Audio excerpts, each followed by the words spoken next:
अवधूत चिंतन श्री गुरुदेव दत्त गुरुदेव दत्त गुरुदेव दत्त। मकर संक्रांती हा सण जो आहे तो बायकांचा, नटण्या मुरडण्याचा, आनंदाचा, सुख समृद्धीचा, दानाचा आणि सर्वात महत्त्वाचं की सुवासिनींचा हा सण आहे। या सणामध्ये जर का आपल्याला कधी काही कारणास्तव अडचण आली, सूतक आले किंवा गोड विटाळ आलं, काही आलं तर आपल्याला मनाला कसं तरी कुचकुच वाटते की आपण हा सण आज साजरा करू शकलो नाही।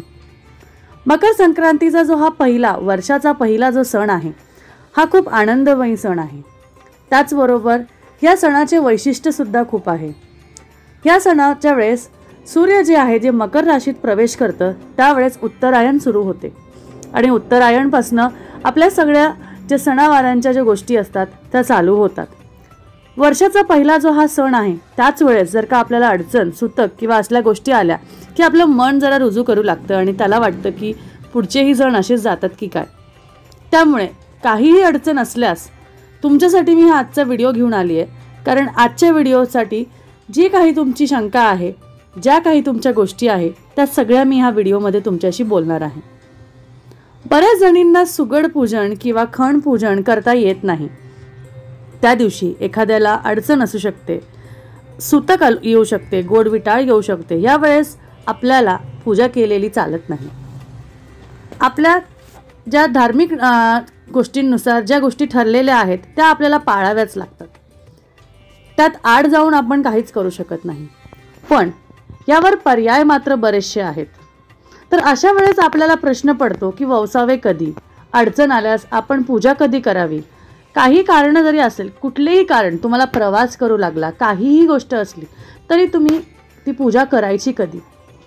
तर सगळ्यात महत्त्वाचं मी तुम्हाला इथे सांगेल की जो आपला हा मकर संक्रांतीचा जो सण असतो ना तो भोगीपासून सुरुवात होतो। भोगी, मग संक्रांत आणि त्यानंतर कर किंवा त्याला किंक्रांतही म्हणतात। आणि हा जो सण आहे हा रथसप्तमीपर्यंत असतो। रथसप्तमीपर्यंत ज्यांना कोणालाही हा सण साजरा करता नाही आला ते रथसप्तमीपर्यंत त्यांचा हळदी कुंकवाचा कार्यक्रम असू दे, बोरनाण असू दे किंवा कुठल्याही गोष्टी असू दे, पूजाविधी असू दे, जर का झाल्या नाही तर रथसप्तमीपर्यंत कुठल्याही दिवशी ते करू शकतात। आणि अगदी महिनाभर त्यांना ते जमलं नाही तरी रथसप्तमीच्या दिवशी ह्या गोष्टी करून तुम्ही तुमची पूजाविधी पूर्ण करू शकता। त्यामुळे तुम्ही हे लक्षात ठेवा की रथसप्तमीपर्यंत तुमच्याकडे वेळ आहे। आत्ताचे 4 दिवस, 10 दिवस किंवा 15 दिवस तुमच्याकडनं नाही काही झालं, पुढचे दिवस तुमच्या हाती आहे, तुम्ही ते नक्कीच करू शकाल। ह्याबरोबर अजून एक अशी गोष्ट आहे की जर का संक्रांतीचा सण झाला आणि दुसऱ्याच दिवशी तुम्ही मोकळं झालात तर काय कराल, तर करीच्या दिवशी करू नका। बरेचसे जण करीच्या दिवशी सुद्धा पूजा करतात, हळदी कुंकू करतात, त्याला काहीही हरकत नाही आहे। पण बरेचसे आपल्याला ज्या सुखयोग्य गोष्टी असतात त्या बरेचसे लोक टाळतात। पण संक्रांतीचा सण हा त्या दिवशी केला तरीही चालतो। बरं, त्यावेळेस जर का तुम्हाला हरकत असेल तर तुम्ही नाही केला तरीही चालेल। आणि येत्या मंगळवारी, शुक्रवारी किंवा रविवारी जर का तुम्ही तुमचं पूजाविधी, सुगड पूजन, हळदी कुंकूचा कार्यक्रम केला तर काहीही हरकत नाही। देवीचा हा सण आहे, त्यामुळे मंगळवार, शुक्रवार आणि रविवार हे देवीचे वार आहेत। त्यामुळे तुम्ही ह्या दिवशी तुमचा जो पूजाविधी आहे त्या करू शकता। त्यामुळे पूजा ही करणं योग्यच आहे। कुठल्याही परिस्थितीत जर का तुम्हाला त्यावेळेस जमलं नाही तर रथसप्तमीच्या येत्या मंगळवार, शुक्रवार आणि रविवार तुम्ही हे करू शकता। बरं, तुम्हाला मंगळवार, शुक्रवार आणि रविवार जरी हे जमलं नाही तर रथसप्तमीच्या दिवशी तुम्ही हे तुमची पूजा किंवा सुगड पूजन हे करू शकता। रथसप्तमीपर्यंत तुम्ही कुठलाही कार्यक्रम म्हणजे मुलांचं बोरनाण असू दे, हळदी कुंकू असू दे, हे सगळं तुम्ही करू शकता, त्याला काहीही हरकत नाही।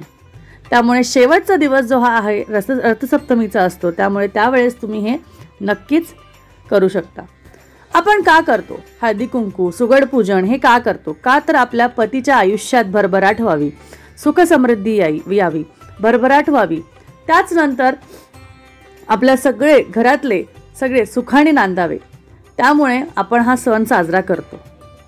बरं, आता अडचण असल्यास बरेचसे जण विचारतात की चौथ्या दिवशी आंघोळ केली आणि त्यानंतर पूजा केली तर चालेल का? पण शक्यतो नाही केली तर बरंच आहे. 5वा दिवस आला तर ठीक आहे, पण शक्यतो चौथा दिवस आल्यास पूजा करू नये. त्यामुळे सुतक असल्यास 10वा 13वा असल्यास करू नये. पूर्ण पूजाविधी झाल्यावर, शुद्धता झाल्यावरच पूजा करावी. मला असं वाटतं की तुमच्या जे सगळ्या शंका आहेत त्या सगळ्या पूर्ण झाल्या असतील आणि त्यानंतर तुम्ही तुमच्या कुठल्याही प्रश्नांना मला खाली विचारू शकता. भेटूया पुढच्या व्हिडिओमध्ये. धन्यवाद. श्री स्वामी समर्थ.